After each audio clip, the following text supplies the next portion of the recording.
Hello everyone, কি অবস্থা, কেমন আছেন সবাই? আশা করি সবাই ভালো আছেন। ভালো না থাকলেও দোয়া করি আল্লাহ তাআলা আপনাদেরকে সবসময় ভালো রাখুক। আমি বর্তমানে রয়েছি সিলেটের কিং ব্রিজের একদম নিকটে, অ্যান্ড এখন কাজিরবাজার ব্রিজ হয়ে ঘুরে না গিয়ে একটু তালতলাতে কিং ব্রিজ হয়ে এদিক দিয়ে সরাসরি চলে যাব। যদিও এখানে এখন বড় গাড়িগুলা চলাচল সম্পূর্ণ নিষেধ, তবে বাইকাররা কিন্তু ফাঁকফুকর দিয়ে ঠিকই চলাচল করতে পারে।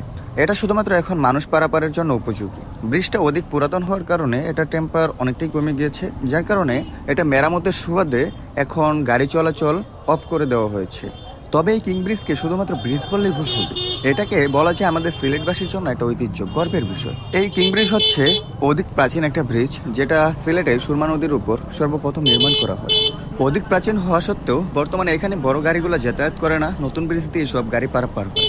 তবে মজার বিষয় হচ্ছে সিলেটের যতগুলা সুরমা ব্রিজ রয়েছে সবগুলা মিলেও এত পথচারী পারাপার হয় না যত পথচারী এই কিং ব্রিজ দিয়ে পারাপার হয়।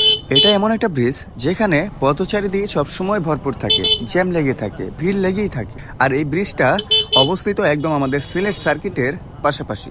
এই ব্রিজ থেকে আপনি আমার ডান পাশে দেখতে পাচ্ছেন সিলেট সার্কিট হাউস দেখা যাচ্ছে, আর বা পাশে দেখেন আলী আমজাদের ঘড়িটাও দেখা যাচ্ছে। এক কথায় সিলেটের ঐতিহ্য সবকিছু ঘিরে যেন এই কিং ব্রিজটাকে নির্মাণ করা হয়েছে। এটা শুধুমাত্র কিং ব্রিজ নয়, এটা আমাদের সিলেটিদের ইমোশনের জায়গা, আবেগের জায়গা। কেননা একটা সময় ছিল যখন সিলেটের সুরমা নদী পারাপারের যাতায়াত মাধ্যম শুধুমাত্র এই কিং ব্রিজটি ছিল। বিকল্প কোনো ব্রিজ আমাদের সিলেট সুরমা নদীতে তখনও তৈরি করা হয়নি। এক কথায় এই কিং ব্রিজকে ঘিরে রেখেছে যেন আলী আমজাদের ঘড়ি, সিলেটের সার্কিট হাউস, এবং তার পাশে রয়েছে সিলেটের কোর্ট মানে আদালত।